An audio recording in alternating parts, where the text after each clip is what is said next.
Ambasadori suedez Jonas Westerlund ka shprehur zhgënjimin e tij në lidhje me situatën e veri. Në një intervistë për KosovaPress, Westerlund tha se situata krijuar në atë pjesë të vendit është e panevojshme. Ai u shpreh se ka nevojë për një dialog shumë të ngushtë ndërmjet qeverisë dhe komunitetit serb në veri.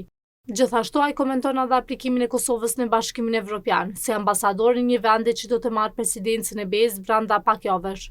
Pavarësisht se përmend ndryshimet e mëdha në Kosovë që kanë ndodhur nga viti 99, ai nuk e fshih zhgënjimin që një gjë ka mbetur e njëjtë, ajo është situata në veri të vendit. I must say I'm disappointed in the sense that I remember walking across the bridge in Mitrovica, 99. And I remember walking from the south side to the north side, and immediately you had some Kosovo Serbs who came to me to check who I was and check my passport. I cannot imagine that I would, 23 years later, would have the same feeling when you cross the bridge again. So I'm disappointed that the Balkans have not been able to progress further than we all have. Veriu është sërish në epiqendër të zhvillimeve. Barrikadat kanë hyrë në ditën e 9 dhe ambasadori Westerlund nuk e fshih shqetësimin me atë se çfarë po ndodh aktualisht në atë pjesë të vendit. It's quite a troublesome situation at the moment. And we urge all parties to de-escalate the situation, of course. This is mainly being done through the EU envoy, Lajčák, who just visited Kosovo together with the US envoy Escobar. But Sweden, of course, supports their efforts, and it's a very dangerous situation. One small dispute could have serious consequences. So we urge both parties, both from Pristina and the local community, to de-escalate the situation. Westerlund në një intervistë për KosovaPress deklaron se situata në veri është e panevojshme, pasi fokusi do të jetë në agresionin e Rusisë kundër Ukrainës dhe krizën energjetike në Evropë. So I think it's very unnecessary. I think it's disappointing that we have come to this stage. And there's a need here for a much closer dialogue between the community and the government.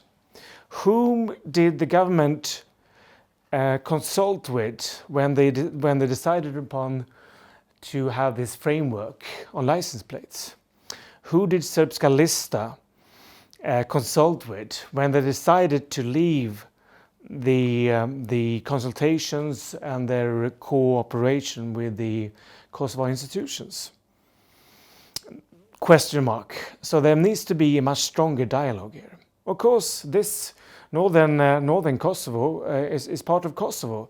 The Kosovo government has every right to send reinforcements, and rule of law should be obeyed in these areas. But still, when you make a decision in a certain region, it's always good to have a dialogue with the local communities.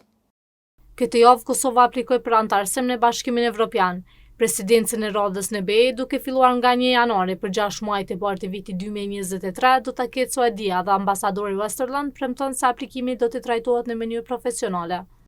Sweden fully support Kosovo's aspirations to become an EU member. We now welcome their application. As you know, Sweden will take over the EU presidency by 1st of January after the Czech Republic. Sweden will then deal with this during its presidency in the coming 6 months. And we will do that in a professional manner, but of course in dialogue with all the other EU members, in particular with the 5 member states who have not recognized Kosovo. I pyetur nëse pas shtetit mosnjohësit të BE-s do ta komplikojnë rrugën drejt anëtarësimit, Westerlund e pohon një gjë të tillë, por shton se vështirësi do të sjellë edhe situata aktuale në veri. I think it makes it certainly complicates matters. It does, certainly. I also think that the current situation in the northern parts of Kosovo also complicate matters.